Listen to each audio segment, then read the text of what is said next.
We begin in the Caribbean, and that's because Hurricane Melissa intensified over the weekend. It is now a Category 5 storm with 160 miles per hour winds. Melissa is expected to make landfall in Jamaica tomorrow as the strongest hurricane on record to hit the island. The area is bracing for flash flooding and landslides.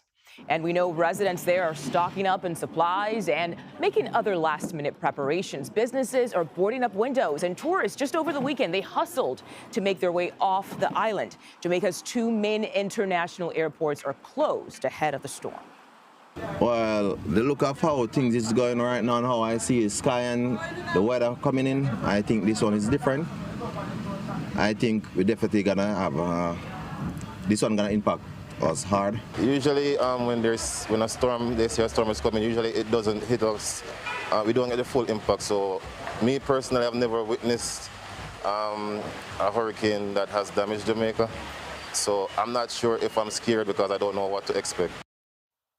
And so, Jess, you hear that man saying he's not sure what to expect, but you all are saying this could be catastrophic. In a lot of ways. I mean, we saw it go from a tropical storm to a Category 5 over the weekend, and it's starting to strengthen. 165-mile-per-hour winds right now as it makes its way closer to Jamaica. We're already seeing the impacts right now, and I want to talk more about it in just a second in the forecast, where it's going. But let's start off with CBS News correspondent Jason Allen. He's live in Kingston, Jamaica. Jason, what's the latest out there?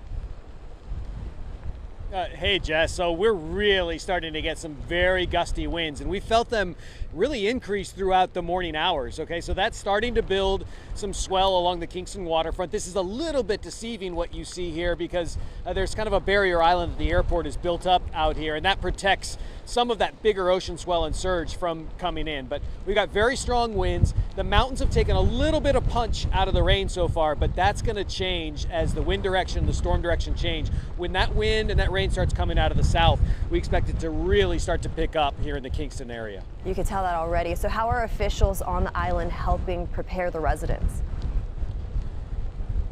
You know, at this point, they're telling them to stay where they are. In a lot of cases, that's not a safe place. I'm going to turn around here just so you can kind of see, you know, some of the structures that are built up on the waterfront. And yes, some of these are just fishing shacks, but to their left, there are places where people stay. And under 24 hours of winds like this, it's questionable how long places like that are going to be safe places to stay. But they're telling them stay where they are. It's too difficult to get around at this point. There are shelters available around the city, but very, very few people in them to this point. Most people want to ride it out where they live and protect their belongings.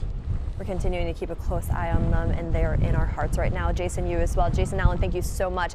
Let's take a look at the forecast, and let's talk more about Hurricane Melissa. Now, a Category 5 as it makes its way closer to the island of Jamaica. Now, within this week's forecast, it will start to head more north, eventually racing over Cuba, pushing all the way out into Bermuda later this week. But where it's at right now, these are strong, gusty winds that they're getting ready for right around the corner as we head into the evening hours tonight. The storm system brings in heavy amounts of rain, up to around 30 to 40 inches forecasted. Flooding is going to be possible in these regions. And here's the track right now. Here's what I'm talking about. As it moves its way north, it starts to lose its strength as it hits some cooler sea surface temperatures. But let's talk about sea surface temperatures, actually. Take a look behind me. That's the main fuel for this hurricane. For the reason why it jumped from a Category 1 to a Category 5 just over this weekend's forecast, it went under rapid intensification. That warm sea surface temperature acted like fuel to let this gain some strength. And this is textbook definition for that eye wall that you see right behind me. As it moves its way closer to the island of Jamaica, we are gearing up for what could be the worst.